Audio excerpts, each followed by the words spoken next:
விழுந்தாலும் உன் கண்ணில் கனவாக நான் விழுவேன். எழுந்தாலும் உன் நெஞ்சில் நினைவாக நான் எழுவேன். மடிந்தாலும் உன் மூச்சின் சூட்டால் மடிவேன்.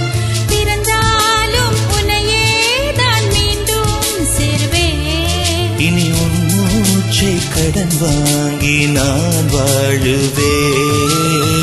தவமின்றி கிடைத்த வரம்